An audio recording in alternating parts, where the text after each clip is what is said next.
The last 3 sessions have been hands-on with Iconic, and today we're going to take a step back a little bit, and we're going to look at some theory. Every frame must be selling. So this right here, what is this a picture of? Do you know? Yeah, I was going to say your workstation. Exactly. It was my workstation in 2010. The story I'm about to tell you guys happened in this edit bay where I learned every frame must be selling. But this particular photo was taken in 2010. That was the Zumba shoot.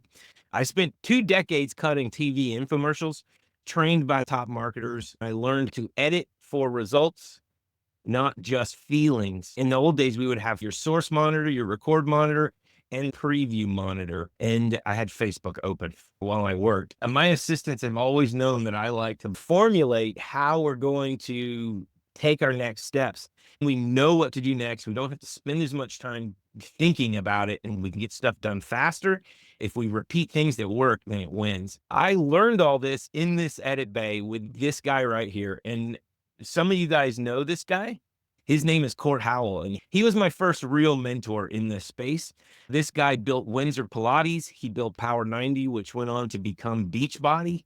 He also built Zumba Fitness. This guy was a humongous Dodger fan, a humongous baseball fan, and he had season seats that were 4 rows back from the Dodger dugout. This guy had decorated his entire office in a baseball theme, like the underside of a baseball stadium, and it was really awesome. Well, one day he walks into my edit bay with a baseball bat. He takes that baseball bat and he points the baseball bat directly at this monitor right here on the right. And he asks me to defend every decision on that screen. And I immediately went to my timeline and I tried to move my timeline to a spot in the edit where I could defend it, because the spot that it was on in the monitor, I could not defend what he was asking me to defend. And he was like, "Why did you put that shot there?" And I was like, "Well, because of this, because of that." And he was just like, "No, it's not good enough." And he sat there with that baseball bat for 2 hours until I could defend why I was choosing what decision I was making on the screen. Pretty intense, right? I went home and I told my wife I'm quitting. This guy has a baseball bat and I'm not going to work for this guy. And she was like, "No, you have to work for him because we need the money." So I went back the next day and I embraced it. He would always say this to me: "We are paying for people to watch this video. The frame that you're sitting on, the client is having to pay for someone to see that frame. So if we're paying for someone to see that frame better be selling." Right?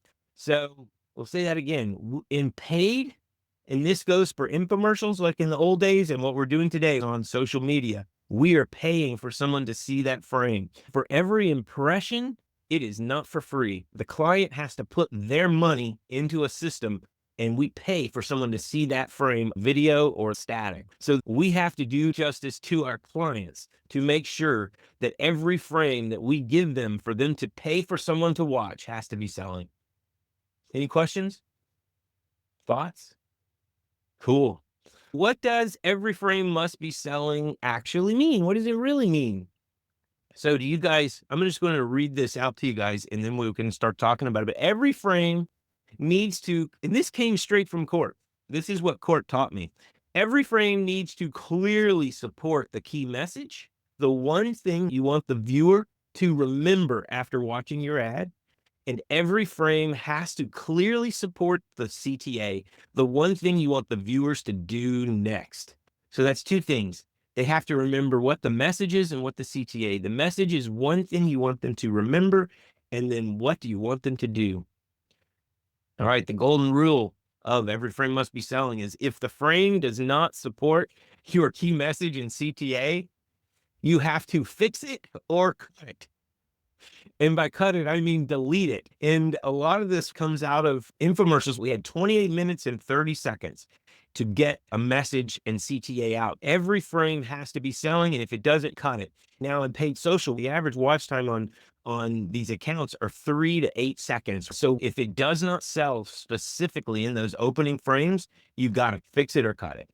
How do we fix and defend our creative decisions? Well, we use those black box levers we talked about 2 weeks ago. We went over problem, solution, proof, benefits, credibility, and urgency. Those pieces support your message and CTA. The problem solution we dive into, we specifically tag these with the emotional reasons to believe and engage with the brand and rational reasons to buy. These are the emotional problem mixed with the logical solution that solves the problem. Proof visually demonstrating claims, benefits, life with and after using the product, credibility, anyone that builds trust, and then urgency, which is, hey, fix your problem now. Any questions on those definitions? Cool. All right. The go-to response I formulated after sitting with Cort. His rule was whatever was on that right monitor, I had to defend it. This creative supports our key message of lose weight fast and fill out the form to see if you qualify as the CTA. This particular scene is supporting the message in the CTA with proof, with benefits, by reinforcing benefits and showing the problem is solved with our solution. Always be prepared to defend. I'm not going to come into your base and point the baseball bat at the screen, but I do want you to always be prepared, because you will see, I will sometimes go in and like, why are you doing this? What's this shot? How does this support my message in CTA? You will see those notes from me. Be prepared to answer those. So when your boss comes in to watch your edits, you're prepared to answer. So when they come back and they say, why would you choose this? Creative is subjective. At the end of the day, you have to make a decision to get us from point A to point B in a new way. And that decision, you have to be able to defend it to your boss.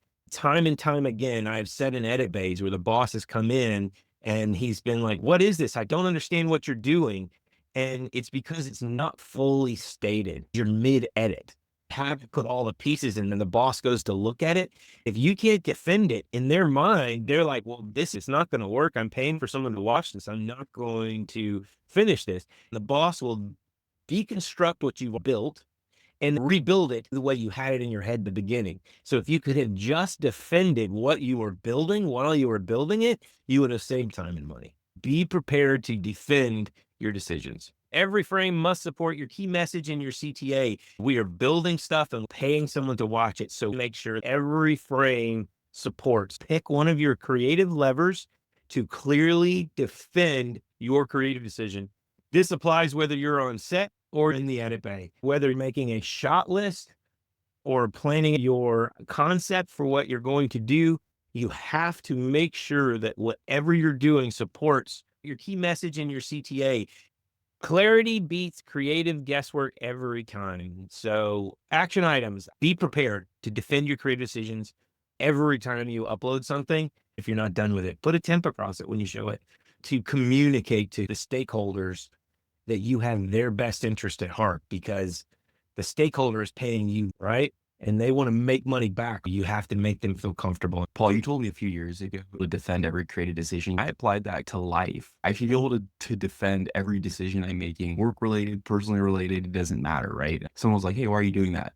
I should have a legitimate reason. It's making me more efficient with how I spend my time when it comes to my workflows, my hobbies, whatever. So that is not just applicable to creative decisions, guys. It's like anything you're doing in life, if someone stopped you and was like, why are you doing that?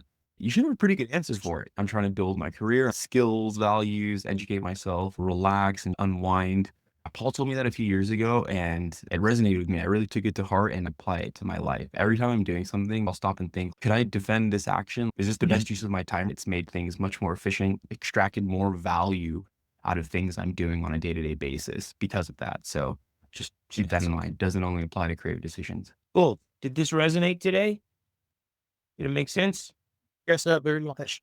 A lot of important theory covered.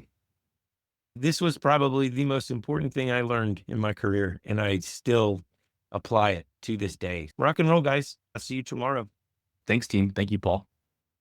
Thank you, guys.